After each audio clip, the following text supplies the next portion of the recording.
Assalamualaikum warahmatullahi wabarakatuh. Saya Khadijah Makarim. Teman-teman sekalian, topik kita kali ini adalah cara membuat makalah tugas kuliah. Di video kali ini saya ingin menyapa teman-teman mahasiswa yang di bawah semester 7 ya, semester 6, 5, 4 dan seterusnya.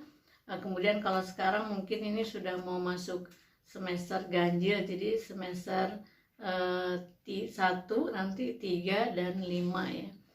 Nah, bagi teman-teman yang semester 2, 4, dan 6 saat ini mungkin sedang banyak tugas, menyelesaikan tugas menjelang akhir semester.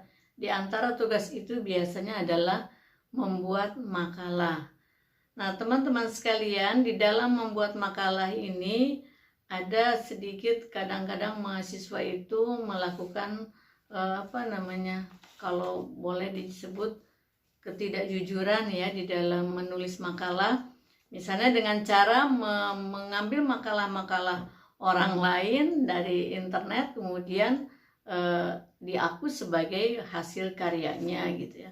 Kemudian dijilid, diserahkan kepada dosen. Jika ini dilakukan berarti proses belajar tidak benar. Kalau proses belajar yang tidak benar, maka hasilnya juga tidak benar, tidak memuaskan. Ya, jadi meskipun teman-teman membuat makalahnya itu sering, kalau dilakukan dengan proses belajar yang keliru, maka tidak ada gunanya.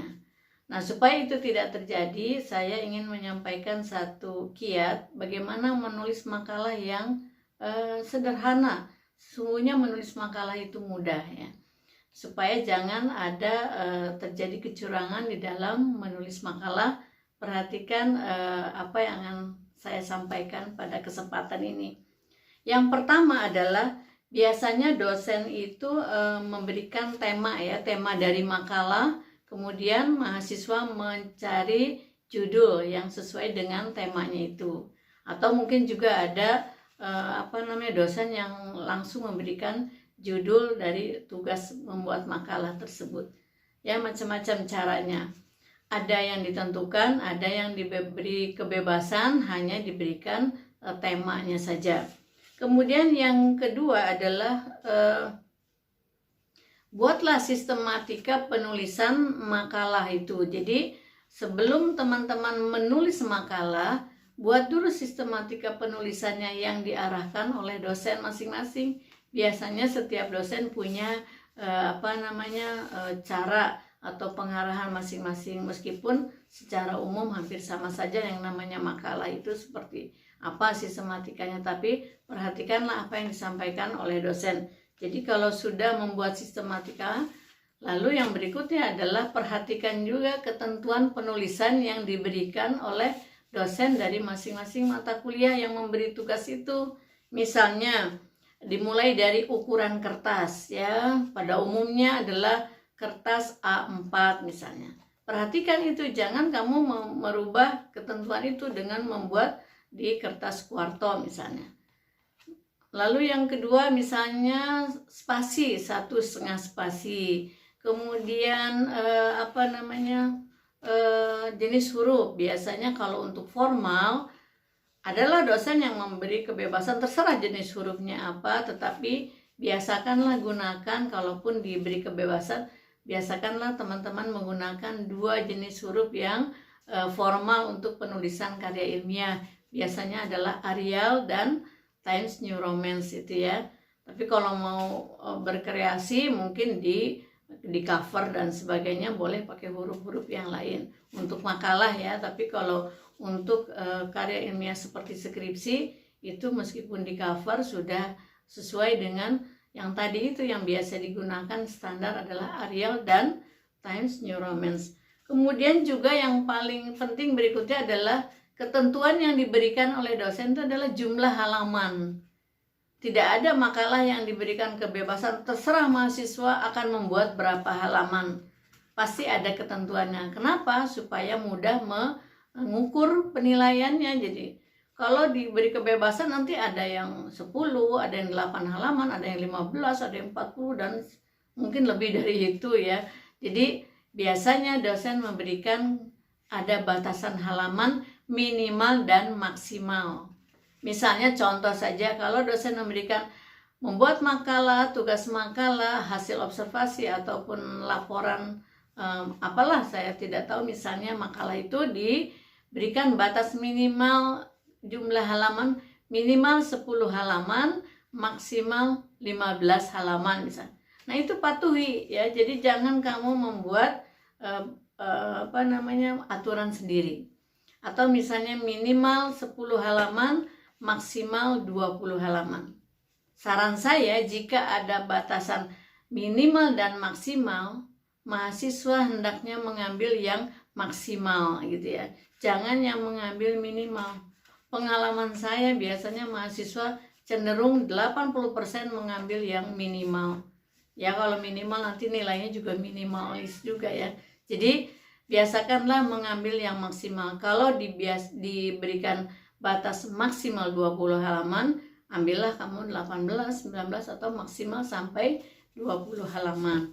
Bagaimana Bu, pas diketik itu kok ada terjadinya 21 halaman? Ya dikurangi gimana caranya gitu.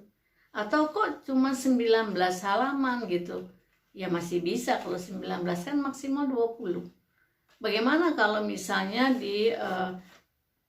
ingin dipaskan, kok ini kok jadi 21 atau 22 halaman? Ya dicek lagi, mana bagian-bagian yang kurang penting dikurangi, dan tetaplah pada maksimal 20 halaman yang ditentukan oleh dosen. Jadi jangan kamu membuat 20,5, 21 dan sebagainya. Sebetulnya tidak apa-apa, cuma itu menandakan bahwa kamu tidak mengikuti peraturan. Ini kan latihan disiplin, bagaimana mendisiplinkan diri terhadap satu aturan. Jadi bantulah dosenmu juga untuk melaksanakan disiplin itu, supaya nanti kalau dosen menilai itu tidak repot. Kalau ini maksimal 20 halaman, minimal 10 halaman, itu ada penilaian tertentu dari jumlah halaman. Kemudian yang berikutnya adalah setelah selesai itu kamu perhatikan, lihat sistematikanya. Bagilah menjadi 3 bagian besar. Pendahuluan, pembahasan, dan penutup. Jadi 3 bagian. Kalau misalnya saya ambil yang 15 ya. Kalau 15 halaman bagi 3. Misalnya pendahuluan 3 halaman, penutup 2 halaman, udah 5. Berarti di pembahasan 10. Biasakan itu dibuat dulu sebelum kamu menulis. Kalau misalnya maksimal kamu akan membuat 20 halaman, buatlah misalnya pendahuluan 3 halaman, kesimpulan kamu misalnya ingin membuat 3 halaman menjadi 6, maka di pembahasan 14 halaman. Itu buat dulu, direncanakan. Kalau sudah itu direncanakan jumlah halamannya, lalu kumpulkan referensi yang akan digunakan untuk membuat makalah itu. Apakah dari catatan kuliahmu, kumpulkan. Kemudian dari buku teks ya, bidang studi apa misalnya.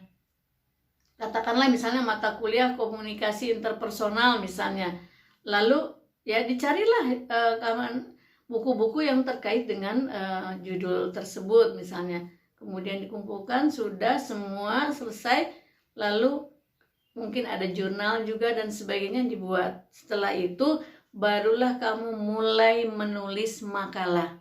Jadi pada saat teman-teman menulis makalah, referensinya sudah siap. Nah, ini ingin saya sampaikan kepada teman-teman supaya makalahmu itu adalah hasil karya sendiri, ya, bukan plagiat atau maaf ya kalau kasarnya mungkin mencuri karya orang lain dari internet. Memang banyak, pasti tinggal ngambil aja. Banyak sekali mahasiswa yang melakukan itu. Saya juga nggak tahu, mungkin karena ingin cepat, ingin mudah, instan, lalu makalah orang lain diganti covernya, ganti nama mahasiswa, dijilid, diserahkan kepada dosen. Mungkin mahasiswa pikir dosen tidak tahu. Dosen tahu itu karyanya siapa. Karena biasanya kalau dosen sudah berkomunikasi dengan mahasiswa selama pembelajaran 1 semester, Dosen itu biasanya tahu kemampuan mahasiswa di kelasnya masing-masing, secara umum kenal. Jadi kalau kamu melampirkan pekerjaan orang lain, dosen juga akan tahu ya. Oleh karena itu, perhatikanlah tadi apa yang saya sarankan terutama mengenai pembagian dari 3 bagian besar: pendahuluan, pembahasan, dan penutup. Berapa jumlah yang kamu ingin tulis dalam makalah itu, lalu kumpulkan referensi yang sesuai dengan judul yang akan kamu tulis. Mulailah menulis. Sederhana, tidak apa-apa, yang penting karyamu sendiri. Lalu diakhiri dengan daftar pustaka. Pilihlah daftar pustaka itu 5 tahun ke bawah. Kalau sekarang tahun 2020, mulailah dari 2015, 2016, jangan terlalu jauh ya. Jadi biasakan yang terkini, buku-buku yang digunakan. Baik teman-teman sekalian, kalau sudah itu diikuti, udah rapi, dijilid, diserahkan kepada dosen mata kuliah masing-masing yang memberi tugas itu, kamu pasti merasa bangga dengan karyamu sendiri ya. Insya Allah kalau ini sudah terlatih karakter yang diharapkan dari seorang mahasiswa di dalam mengerjakan tugas, yaitu karakter jujur ya, kemudian disiplin, kemudian kemandirian di dalam mengerjakan tugas ya. Jangan lupa sabar di dalam mengerjakan tugas. Jadi bagaimana kamu mengerjakannya, menjadikan tugas itu bermutu, itu memerlukan kesabaran. Terima kasih teman-teman sekalian. Jangan lupa dukung terus channel ini. Jangan lupa dengan subscribe, like, dan komen. Share kepada teman-teman yang lain yang mungkin teman-teman SMA juga yang akan membuat tugas dalam bentuk makalah. Ini bisa dijadikan rujukan. Kurang lebihnya hampir sama ya, apakah makalah di SMA ataupun di perguruan tinggi. Jangan lupa karakter jujur harus dipertahankan di dalam mengembangkan kualitas dirimu masing-masing ya. Buatlah makalah sendiri, meskipun sederhana, pasti itu akan membanggakan dirimu. Lakukan proses belajar dengan benar supaya hasilnya juga benar ya. Terima kasih. Assalamualaikum warahmatullahi wabarakatuh.